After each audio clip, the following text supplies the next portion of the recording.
وعملت انقاذ لضفدع النهارده. هتشوف فيديو الانقاذ، عمليه الانقاذ كامله ان شاء الله في اخر الحلقه.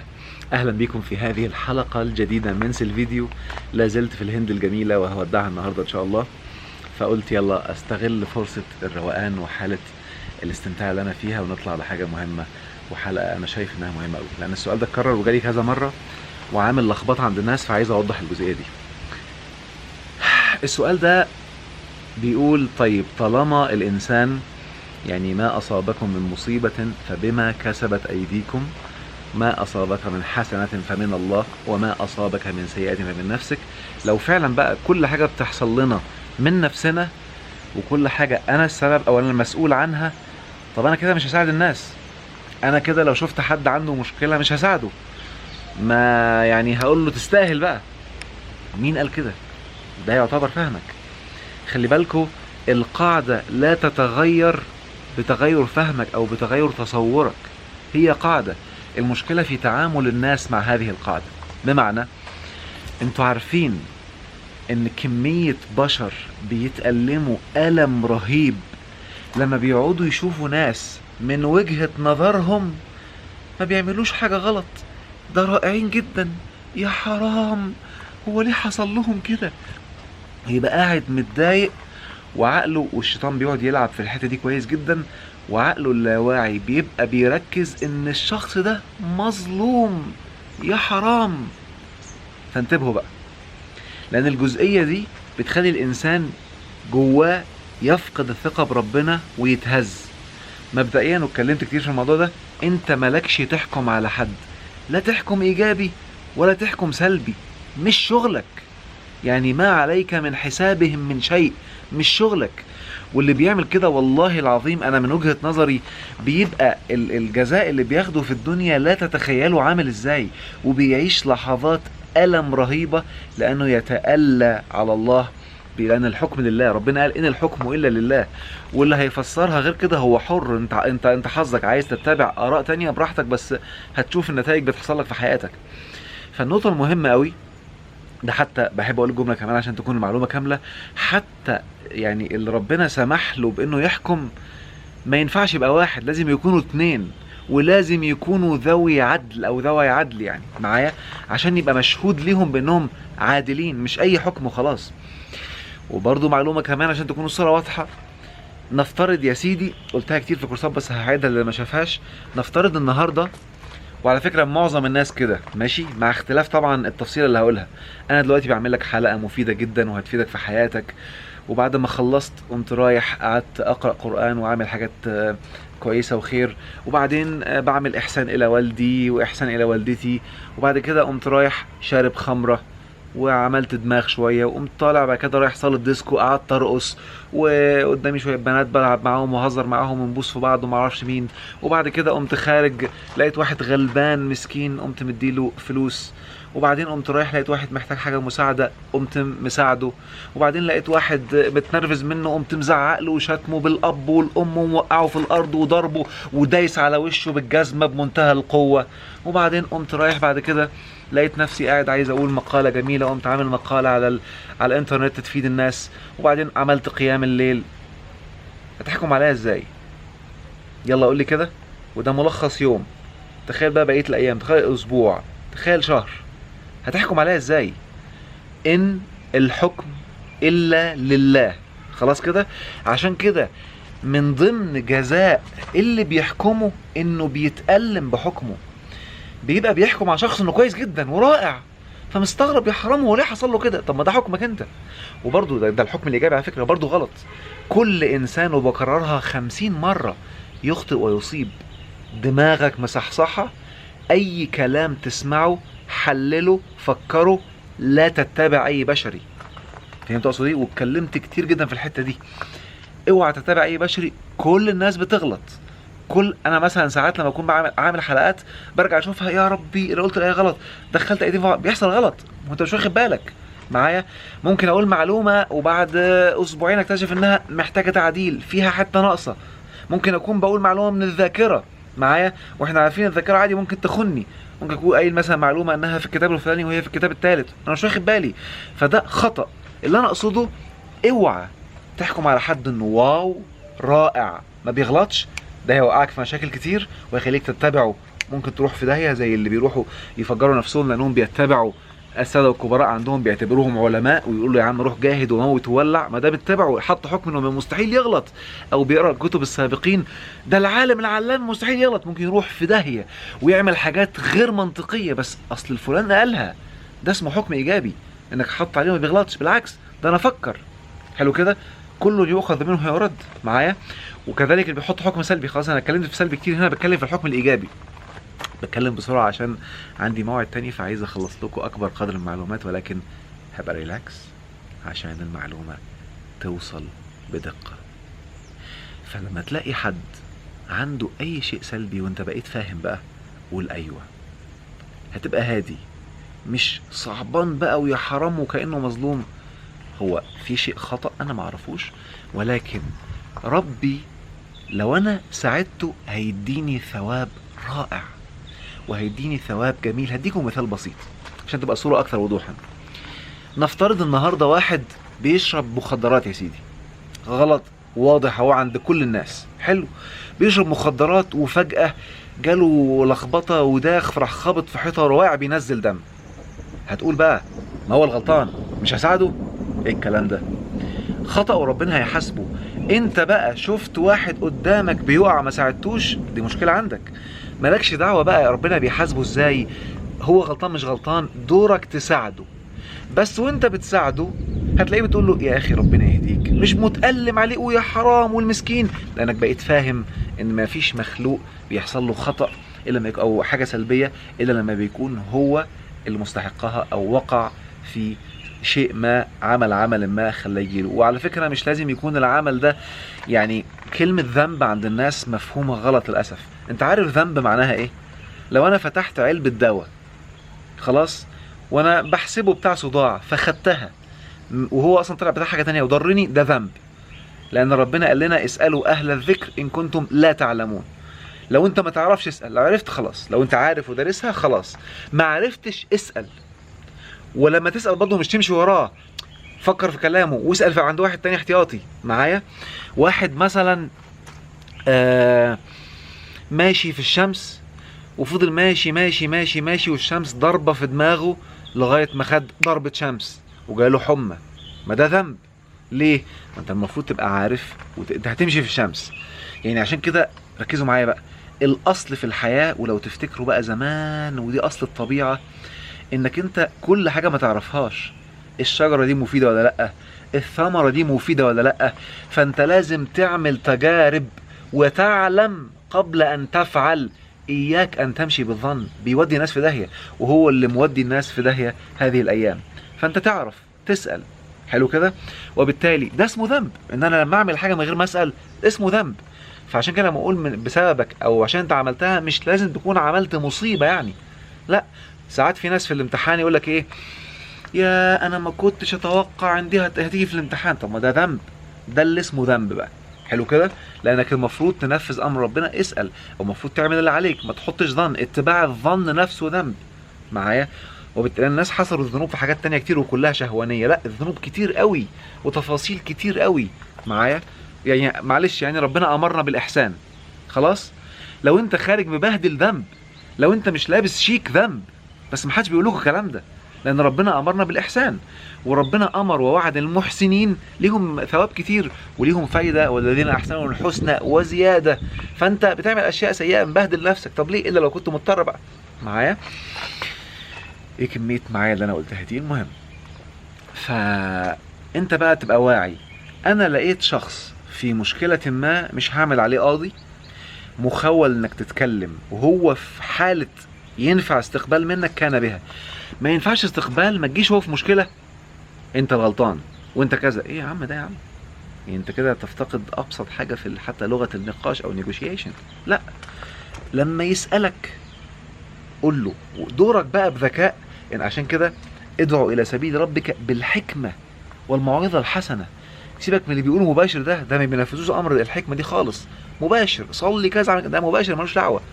الحكمه انك تخليه هو اللي عايز، هو اللي يعرف، يبقى انا فاهم ومنتبه ان هو اللي غلطان، عامل حاجه غلط، اذا انا عارف ايه اللي عامله هقول له بص انا يعني خليني اساعدك الاول واشيل الضرر عنده وطبطب عليه واتعامل معاه بحنيه وابين له قد ايه ان يا الله ايه اللي انت فيه ده، وبعدين اقول له بص انا عندي وجهه نظر كده اقول لك اللي حصل عندك ده سببه ايه، لو سمحت لي اقولها لك. قال لك اوكي قال لك لا خلاص لا هو حر.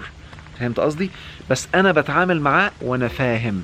ساعتها تلاقي نفسك بتبص في الحياه بقى وتدرك، وهنا المعلومه قد تكون خبطه كده خفيفه، لماذا بعض الدول الآن سلط الله عليها ناس سلبيين ليضروا أهلها، لأن كل شيء في الكون بيحصل بأمر الله، ولماذا بعض الدول التانية اللي انت شايفهم فاسقين وضايعين وبيعملوا بلاوي، ده من وجهة نظرك ممكن يكونوا بيعملوا حاجات خير جدا وبعض الحاجات الغلط، بس ميزانهم لم يستحق ان هم يحصل لهم هذا العذاب. فانت تدرك بقى وتبدأ تبص على حواليك وتعرف، وعلى نفسك حتى، وعلى نفسك انك تبقى فاهم، لانه ميزان. ونضع الموازين القسط، يعني بمنتهى الدقة. لان الحكم البشري معظم الناس بيعمموا، وده ممكن اتكلم فيها في حلقة تانية مهمة قوي. التعميم مصيبة. خلاص انا النهاردة ممكن لو انا مثلا واحد غلطان بقى وبيعمل حاجات غلط وشاف واحدة عجبته فواخدها في حضني وببوسها وبعمل حاجة غلط، وحد صورني مثلا حلو كده ونزلها على الانترنت، ينسى كل حاجة اتعملت وكل الهيستوري في الحياة، ويبقى الفاسق الداعر المنافق اهو اللي انت بتعمله ده اضعاف في العذاب والعقاب من اللي هو عمله، او من اللي لو انا عملته يعني.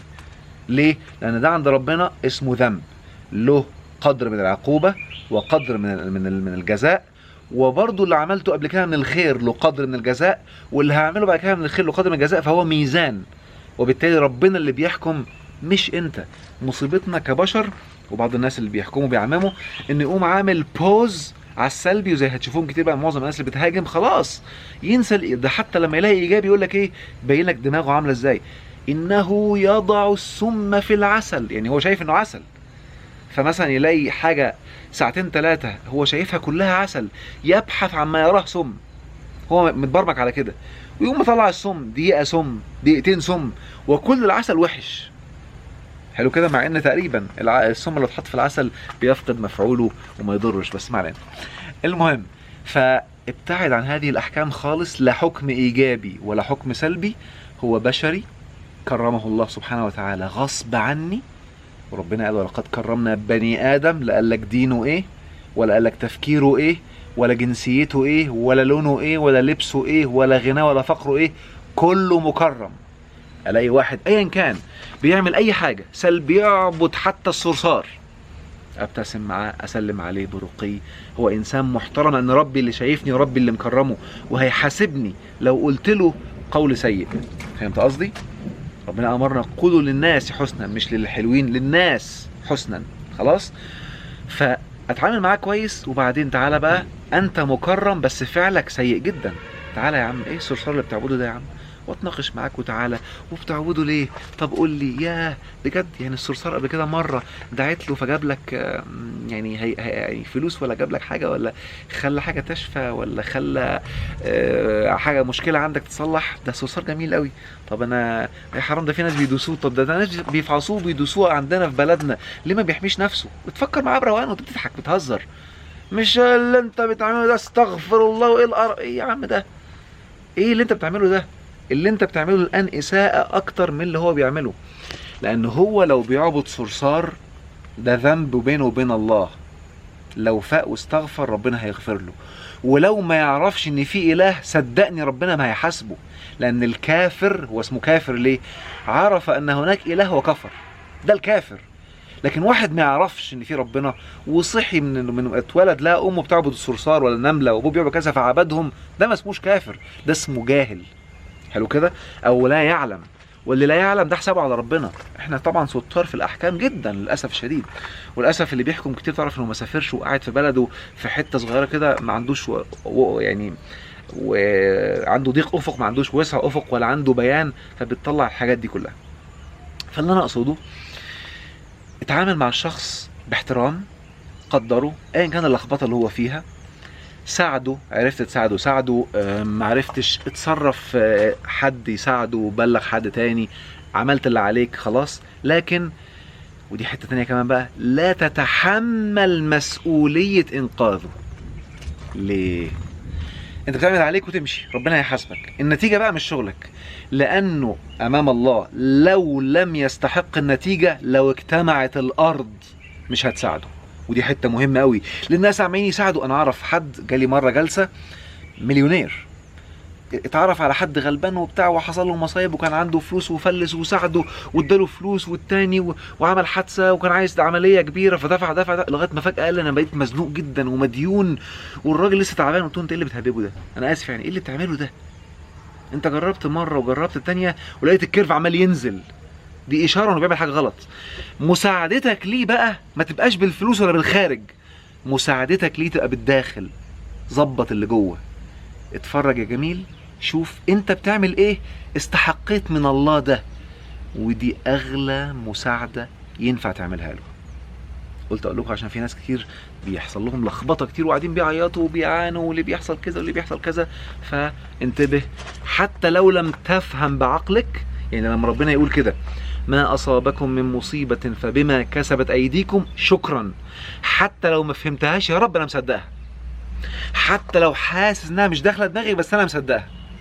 تصديقك ليها هيطلع الحل من جواك وهيخلي الوعي عندك يعلى، فهتبدا تدرك مره بعد مره بعد مره. ساعتها هتتعامل صح في مثل هذه المواقف وربنا هيوفقك ان شاء الله.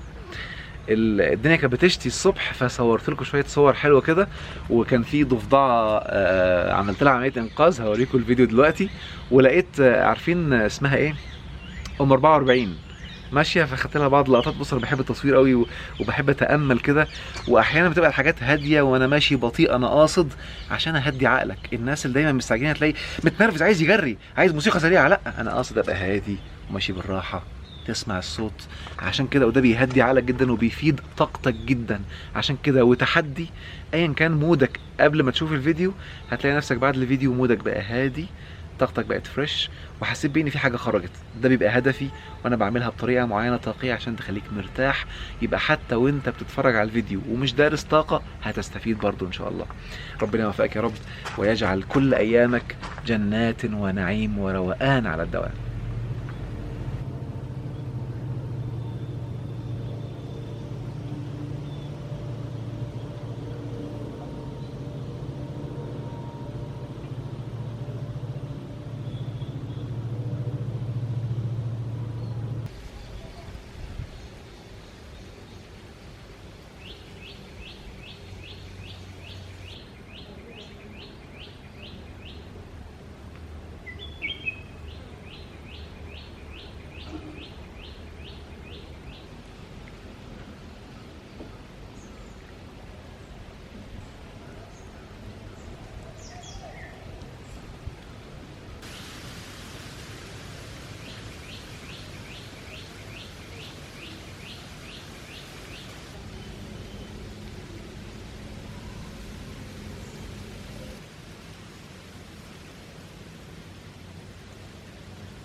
ودلوقتي أترككم مع عملية إنقاذ ضفدع. الضفدع ده أنا شفته حوالي يومين كاملين في المكان ده، يعني 48 ساعة. شايفين المكان غويط ازاي؟ فانتبهت تاني يوم انه مش عارف يطلع. انا كنت في اول يوم بحسبه كده بيلعب، لكن لقيته مستحيل يطلع لوحده وما عندوش اكل، فصعب عليا وقررت ان انا انقذه. شوفوا بيحاول، وسبحان الله 48 ساعة عمال يعمل كده، عمال يحاول يطلع، لم يكل ولم يمل. حطيت الشمسية واستنيته عشان يطلع، شكله خاف وقام مستخبي ورا العمود. شايفين مستخبي جوه، خايف حتى يطلع. والعمود ده اصلا يعني جوه هنا غويط، فانا بحاول اوصل له مش عارف، فقام مستخبي. حتى هو مش فاهم انا بعمل ايه. شوف المكان، هو جوه هنا مستخبي. اول ما شافني فضل مستخبي جوه، وقاعد بيحاول يطلع من جوه برضه مش عارف. تخيل 48 ساعة بيحاول.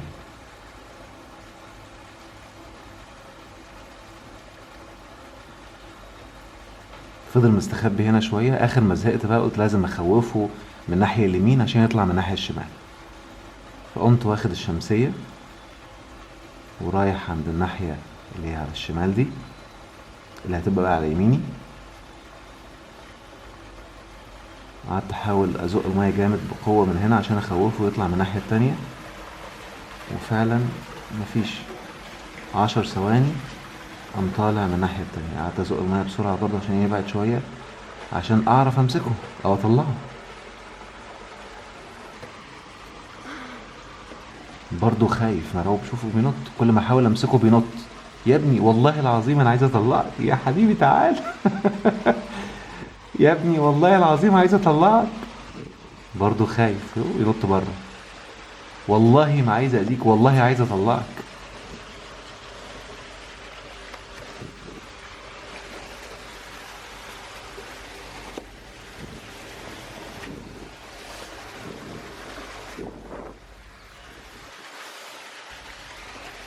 بسم الله. ايوه اهو نط في الشمسيه.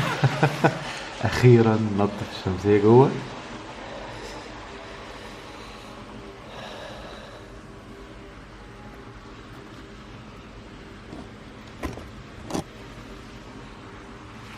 شكله بيحاول يستوعب. يا حبيبي، بقاله 48 ساعة ما كلش. بيستوعب تقريبا، مش مصدق يعني. يا اما واقف في الصدمة. بص يعني لو سمحت تيجي يوم القيامة كده وتقول له يا رب الشخص ده انقذني. ايوه اعرف شكلي كده، ايوه احفظني، ايوه كده. والله العظيم صعب عليا. ايوه انا اهو. ايوه روح بقى كل وعيش حياتك وانطلق. يلا. ها. ايوه مع السلامة ايها الضفدع. ايوه، وتمت عملية انقاذ الضفدع بسلام.